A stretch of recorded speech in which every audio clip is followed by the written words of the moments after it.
Let's do it. There we go. We are Let's live. do it. We are doing it. We're live.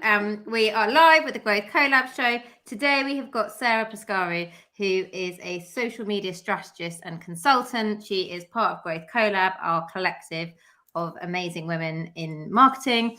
And we wanted to talk to Sarah to talk all things social media, which I think is like a huge topic, isn't it? I mean, there's so much. Social media encompasses so much.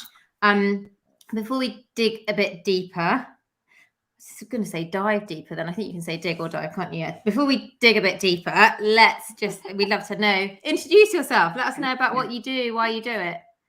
Yeah, sure. Hi everyone. So I'm Sarah. I run Social Juice, which is a social media consultancy. I'm based here in Hertfordshire, but I work with clients all over UK and actually Europe as well. And I help businesses, mainly service-based businesses, with their social media and mainly with strategy. So I create strategy for clients and I do training. I do really like taking a strategic approach to social. I think it's really important, and helping businesses really build their knowledge and skills. I could say. Why is it Social Juice? Where did that come from? The name, I'm not sure how interesting the story is behind it. But no, I was actually in Australia looking for a name. I had started the business, or thinking about starting the business, and needed a name. I was just simply in a juice bar. That was it. It's not very, okay. Not very, when inspiration struck you, and you were like, "That's it." It did. Yeah, juice with a little twist, and obviously juicy, a bit of social media gossip chat. Yeah. So that's where that came from, and it stuck. So so that's you. Cool. Yeah. So why is so I see you do the strategy and the training, which is really interesting, but you don't do the sort of the implementation, which is exactly like me, what I do. And why have you decided to go down the strategy and the training route and not to do, is that because that's what you love, or is that what you think is most needed, or? Yeah, I mean, just a side note, I do have some clients that I do management for, but it is mainly strategy and training. And the reason for that is I think strategy is really important. Most clients come to me because they don't have a strategy. They are posting, a few times a week. They're not quite sure about the content. And I just think strategy is really what gets you from, A to B, meeting your social media goals. And also I find that social media goals are in line with your business goals. So, what you do well for your social media should really be in line with that. So in your business success. And I think it's also what really social media helps build really good, trust with your customers, potential customers. And it actually, can move your customers from browsing and looking at your content to actually working with you. Like I found, actually, I don't know about you, but a lot of my clients come from referrals and social media, but very often from people that I actually know, that I've built up a relationship with. Yeah, exactly. On social media, and vice versa. So I've bought services from clients that I've kind of got to know as well on social media. It's another step in there's multiple steps, isn't there, in the purchaser's journey and the customer journey, and you need multiple touch points on different channels and different places. And I think if you're showing up on social media and adding value or sharing insights or whatever it is, that's building that know, like, and trust factor, isn't it? And it's building the additional steps in the journey. Exactly that. And I think without a strategy, I think it can also cost you time and money, because if you don't know who you're targeting, if you don't know what it is exactly that you're doing, you're just wasting time. And really, you want to be focusing on running your business. You don't want to be focusing all your time on the social media. But I mean, sorry, go ahead. No. Well, I was just thinking that can be one of the biggest things, isn't it, with people and businesses, is time. And I think when you don't have a strategy, it can feel like I'm just posting lots of stuff and I'm just replying and I don't really know if it's working, and I'm not really measuring the success. And people have told me that I should do it like 5 times a day or 6 times a week, and people come up with all this stuff and they don't really know why they're doing it. They might have just heard it on the grapevine somewhere. And I think that then leads to people feeling really frustrated. Like, well, I'm doing all the things that I feel like I should be doing, but it's that taking that step back, isn't it? And thinking, well, why am I doing it? And what are my messages? And who am I speaking to? And what do I want them to do with that information? And how do I kind of convert them and move them that stage along to that kind of blind panic of, I just need to be posting something. And I think actually having a strategy means that you can be calm. Exactly. When you think I'm just going to post stuff and, you know, see how it feels, you can't really be very creative because you're just on the moment, on the spot all the time, making stuff up. I think when you've taken that step back and taken some time to look at it and work with somebody like you to help people do that and ask the right questions and kind of, you know, build that out for them, then you can be creative in your business because you know that that's kind of taken care of a little bit. So we all know that we need to be doing it, don't we? And it doesn't have to be this painful thing. It should be joyous and about building relationships and connecting with people. Exactly. I think once you've got that strategy in place, obviously it's a moving strategy and it needs to be reviewed. But once you've got that, it does give you comfort because, like you said, you can build those relationships. And I actually posted yesterday on my LinkedIn profile something about content planning and improvisation. And I did a poll, not on Instagram, sorry, on LinkedIn. I did a poll on Instagram, and it was very interesting to see the results. How many people actually do it on the fly versus actually planning ahead. And was there a difference between the two platforms? Their responses. Did you do the same poll on LinkedIn and on Instagram? No. I want to know if there's differences between the platforms as well in that. That's actually a really good one. Debbie, I might do that. Yes. But no, I mean, the one on Instagram, yeah, definitely I will do. The results on Instagram were actually 50-50 in the end. I think it was a little bit more an improvisation, and then it kind of swayed more, and then in the end it was half. And it's just an interesting one. I think the comments that I got a lot of DMs actually on that, and a majority of people actually improvise. I think with content planning, it's actually the strategy element is really important, but obviously planning as well. And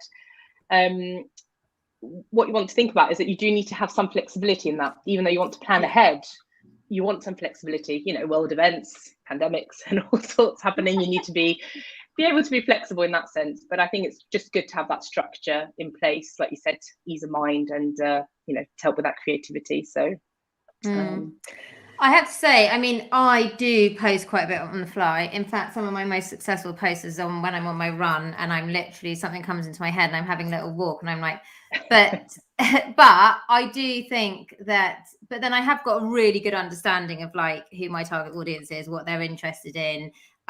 You know, I've kind of done that piece of work, but it is much more relaxing, isn't it? When you've got all your content like you can literally batch a whole month's content and create it and you know it's all done. I suppose for a lot of people that is a really great way to do it, isn't it? Exactly. Yeah, completely that. And I think it just helps because then you can focus on other things. As a business owner, you're busy, you know, you've got you wear so many hats and you've got a lot to do. So I think it definitely does help if you can plan ahead. But you know, growing your business on social media is obviously an element of kind of your wider, you know, marketing strategy and strategy as a whole. And you can use it in different ways as well. So once you've got that strategy, you know, if you're focusing on building brand awareness or, you know, engagement or website traffic or whether it may be, you know, whatever it may be, then you can measure the results and see how you get on. And, you know, it really helps basically with you know, running your business. What are some of the biggest pitfalls that you find people kind of falling into with social media? Great question. You know what? Trying to do everything. So I think that resonates, doesn't it? Yes. If you're trying to be on every single platform, you're trying to post everywhere, but also use all the different features and functionalities on each platform, that can be quite tricky. I often, actually, when I build strategies and work with clients on strategies, we tend to focus on 2 or 3 to start off with, and that's a good reason, because there's a good reason why. Really, you want to focus on doing 1 or 2 really well, and then moving on to others. So you know, if you're spreading yourself too thin, then you can't keep up, you get overwhelmed, and it's really tricky. And I think also it's really important that, you know, the platforms, the audiences on the platforms are actually quite different. So, you know, LinkedIn audience is actually quite different to TikTok or Instagram, and, you know, users go on those platforms to do different things. So yeah, that's definitely one. I don't know which platforms you're on or you're trying to keep up with. It's interesting, isn't it? Sorry. No, I kind of laugh because I teach the digital marketing at MSc and do lots of, you know, one-to-one stuff and run lots of workshops, and that's one of the biggest pieces of advice that I give people. Don't try and be on everything all of the time, because it does wear you out, doesn't it? And I think it's better to, I feel like there's a Venn diagram of what do you enjoy being on and where are your customers, and then you're looking for that like sweet crossover spot, because you've got to enjoy it as well. If you're going to be showing up and putting stuff on there, there's no point being somewhere where your customers aren't and then going, why is my business not successful? And exactly. I think there's so much advice out there that people can kind of get swamped with what they should be doing, and maybe not going back to those kind of business basics sometimes and getting a bit carried away. But yeah, me personally, I am on everything, but not all of the time, and only to test things out. So when I'm teaching it, I can go, this is the back, you know, so I can kind of have some of that knowledge. But are you on TikTok? I didn't think you were on TikTok. No, I'm not on TikTok. We said we were gonna test it out.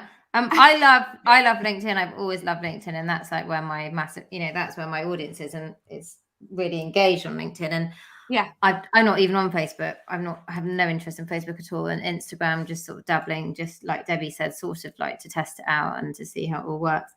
But that's so interesting. So you're sort of saying, so basically it's super important to do the piece of strategy work, because if you don't do that, you kind of don't know where you're going, and you could end up being on multiple channels, not with the right message, not with the right creative, not just, you know, you're all over the shop. And I think that's why people get so overwhelmed, isn't it? 100%. I think so.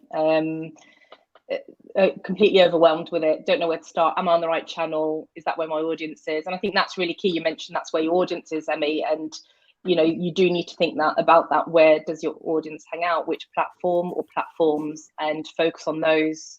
That would definitely be one of my, you know, key tips there. I think that's really important. Like you said, otherwise, Debbie, sorry, you know, you're talking to someone and no one's replying, you know, so it's really important to be able to talk to your audience and get that engagement or going. The wrong people, maybe they are listening and replying, but they're not going to ever buy your stuff, and you're like, oh my god, I'm just having all these chats with the wrong people. It's your friends. So your friends saying, I love you, you're amazing, I love you, but like, yeah, you're not actually going to buy from me.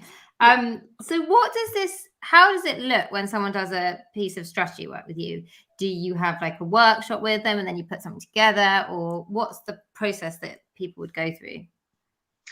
Yeah, sure. So I tend to do a quick review or an audit of their current social media platforms, if they have a presence on there, just to see what's working, what's not working in terms of branding, content, engagement. And then I'll build the strategy, and that strategy, there's actually quite a lot that goes into it. You can, I think sometimes it can be quite daunting that, you know, you'll be sent a file this big to print out, but no. So the strategy would include your social media goals, so looking at what it is that you're trying to actually achieve on social media. And again, that needs to be in line with your business goals. So the growth needs to be in line with that. I'd look at your content strategy, so building a strategy based on the different platforms, and understanding a bit more about when your audience is online, which platforms they're on, so when are they likely to actually see your content and engage with it. And that comes in with doing an exercise on user personas.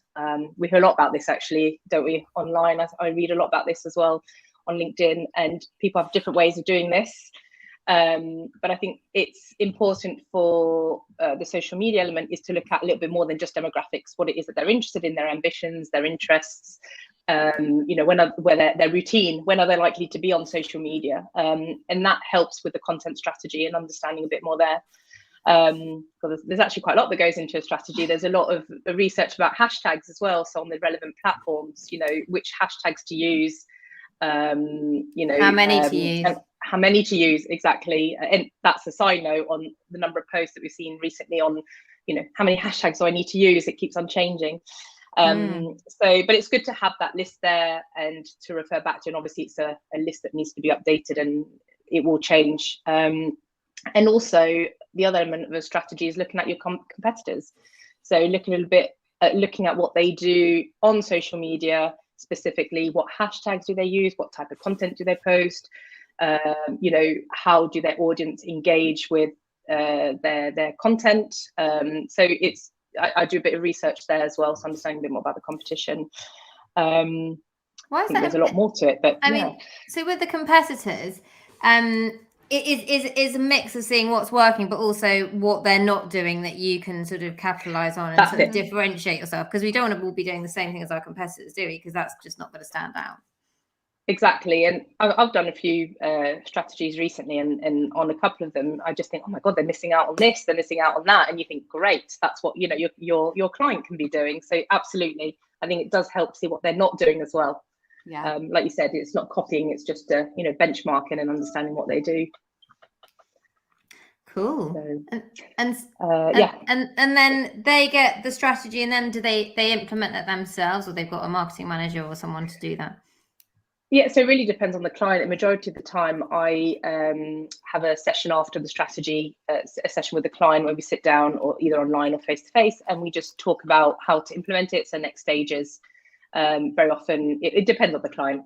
Founder, they have their head of marketing, head of ops. I've worked with several different, I guess, individuals or roles within the company, and they will implement it. So we'll go through the implementation phase and what they need to do next, and then very often I'll do a review with them a few months later, and see how they're getting on, and an audit as well to see whether they've implemented the strategy, and if it's working for them.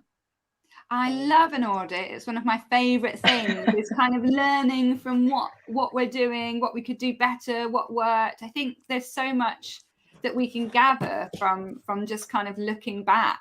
And I think a lot of the time we're looking forward all of the time. But yeah, I'm a big lover in auditing things. It sounds kind of dry, doesn't it? Audit. I was going to say the word. We need a better name. We need a better name. Yeah, an audit. It makes me think of, like, I don't know, some kind of financial clawing through like dusty boxes. But I think that is super important.